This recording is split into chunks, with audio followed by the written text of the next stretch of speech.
안녕하세요. 저는 요즘 우리 남편 덕분에 정말 효녀가 된 것 같습니다. 왜냐고요? 우리 자상하고도 섬세한 남편은 저뿐만 아니라 제 친정엄마한테도 신경을 써줍니다. 친정엄마가 어디 아프시다고 하면 바로 병원으로 모시고 가주고 뭐 먹고 싶다고 저에게 얘기를 해서 남편에게 말을 하면 남편이 바로 알아듣고 바로 음식점을 예약을 하고 그럽니다. 그리고는 다음부터는 저한테 직접 말씀하시라고 굳이 집사람에게 말해서 부담 느끼게 하면 저도 그런 거 싫다고 말을 합니다. 세상 어떤 남자도 부럽지 않을 만큼 저한테도 저희 친정엄마한테도 잘해주는 우리 남편을 저는 너무 자랑스러워합니다. 그래서 친구들한테도 우리 남편, 내 친정엄마한테도 엄청나게 잘해준다고 입이 아플 정도로 자랑했습니다. 니네 남편은 평생을 살아도 친정에 뭐 해다 준 거 있냐고 하면서 애들이 절 재수없어 할 때까지 자랑을 했습니다. 그런데 저를 예전부터 조금 시기를 하던 친구가 저에게 야, 니 남편 혹시 니 친정엄마 돈 보고 니 친정엄마랑 바람다면 어떡하냐고 하더라고요. 야, 그럼 정말 꿀잼일 텐데 하면서 비웃듯이 저에게 말을 했습니다. 저는 그 말에 야, 너 선 넘는다 자제해라 하고 조금 정색을 하고 말했습니다. 그러자 친구는 흐뭇하면서 딴청을 피우더군요. 그런데 저도 여자인지라 남편이 저에게만 잘해주면 되는데 굳이 저희 친정엄마에게 이렇게 잘해주는 이유가 궁금했습니다.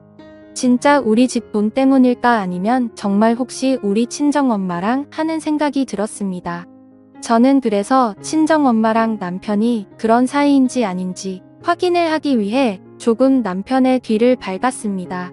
그런데 정말 제가 그동안 몰랐던 것들을 알게 되었습니다.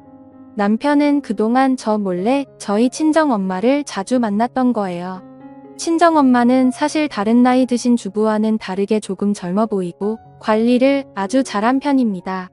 그래서 어떨 때는 저보다 어려 보여서 친정엄마한테 조금 자격지심이 있는 편입니다.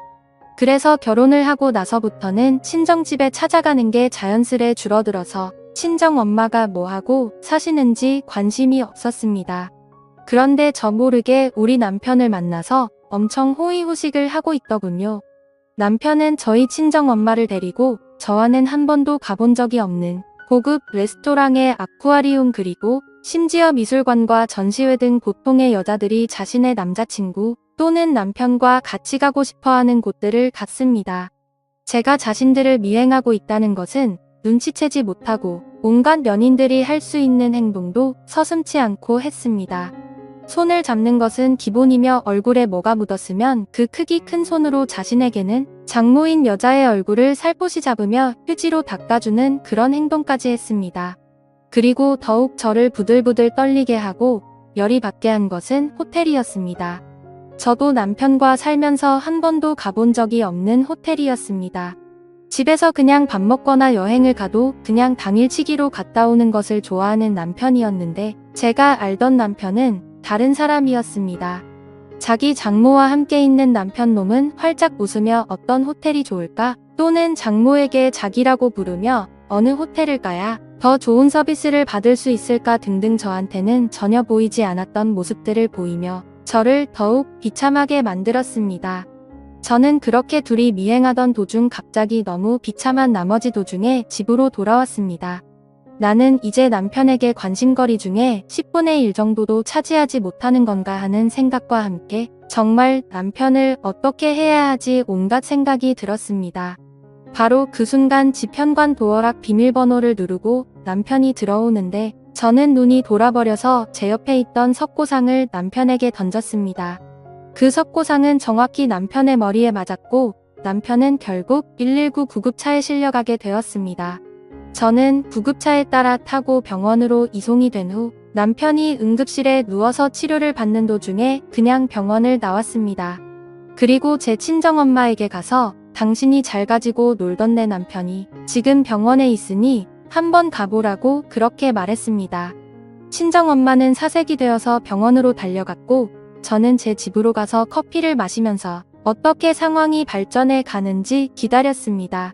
저에게 아무 연락도 하지 않는 친정엄마는 제 남편을 데리고 집으로 왔습니다.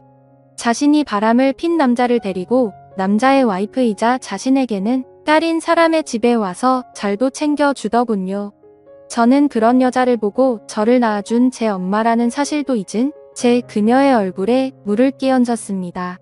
그때 손에 남편의 얼굴을 닦아줄 물이 담긴 대야통이 있었는데 그게 날아가서 온 집안 바닥이 물바다가 되었죠. 친정엄마는 저를 보며 이게 무슨 짓이냐고 저를 보며 말했습니다. 저는 제 친정엄마에게 얼굴에 철판을 깔아도 유분수지 딸이 떡하니 앞에 앉아있는데 딸의 남편하고 그렇게 바람을 피냐고 그러다 그 순간 친정엄마는 저를 노려보던 눈빛이 조금 흔들리더군요. 도대체 당신의 머릿속에는 뭐가 들었냐고, 그렇게 남자가 굶어서 딸의 남편이라는 것도 있고 그렇게 남의 남자를 건드리냐고 소리를 질렀습니다. 친정엄마는 그 말을 듣고 얼굴이 축 처지는 표정을 지으며 식탁에 앉아 있었습니다. 그리고 나서 그래 네 아빠는 날 여자로 보지도 않고 이제는 그냥 식모 취급을 하는데 나도 여자다. 남자한테 사랑을 받고 싶고 잠자리를 하고 싶었다. 그런데 남편은 나의 여자 취급도 안 하지. 내 눈에 들어오는 건 사이뿐이지. 그래서 이러는 게 잘못됐다는 것을 알고도 멈출 수가 없었다고 담화를 하였습니다. 저는 눈 하나 깜짝하지 않고 그 말을 다 듣고 나서 몰래 켜둔 녹음기를 보이며 그러냐고, 이걸 남편에게 들려줘도 상관이 없겠네 하며 친정엄마에게 말했습니다. 단순히 자신의 욕구를 채우기 위해서 자신의 딸의 남자를 만났다고 하면 남편은 뭐라고 하려나 하고 친정엄마를 협박하자 친정엄마는 제발 그러지 말라고 저에게 빌었습니다. 저는 그 소리에 당신은 이미 남편을 버리고 다른 남자와 바람을 핀 불륜녀에 불과하고 친딸의 남자와 간통한 것에 불과하다고 말을 하며 그냥 다 필요 없고 아빠한테서도 나한테서도 그냥 떠나라 하고 말했습니다. 친정엄마는 그 소리에 나 이렇게는 못 끝낸다. 제발 살려달라고 하는 도중에 방문이 열리며 남편이 붕대를 감은 머리를 손으로 짚고 비틀거리며 나왔습니다. 남편은 저에게 자신이 잘못했다고 장모님은 아무 잘못도 없다고 말하며 이건 둘의 문제지 장모님의 문제가 아니라고 했습니다. 저는 장모님을 보며 일단 집으로 돌아가라고 말을 했습니다. 저는 다시 열이 뻗쳐서 남편에게 온갖 물건을 던졌습니다. 이제 치료를 받고 돌아와 아직 몸이 온전치 않은 남편은 제 손에 그냥 나가 떨어지더군요. 저는 결국 머리끝까지 화가 나서 집을 모두 부셔버렸습니다. 식탁에 깔린 유리며 전기밥솥, TV 등등 보실 수 있는 것은 다 때려 부시며 집안을 난장판으로 만들어 놓고 나서 헉헉거리면서 소파에 앉아 있었습니다. 저는 남편과 친정엄마에게 나가라고 소리쳤습니다. 나가서 둘이 아주 잘 살아보라고 그리고 나중에 가서 후회해보라고 하고는 제 방으로 들어갔습니다. 그리고 침대에 누워서 울었습니다. 다음날 아침에 눈을 떠서 거실에 나가보니 엉망이 된 집안이 보였습니다. 저는 식탁 의자에 앉아 엉망이 된 부서진 집을 보면서 그동안 남편과 쌓아온 추억을 떠올렸습니다.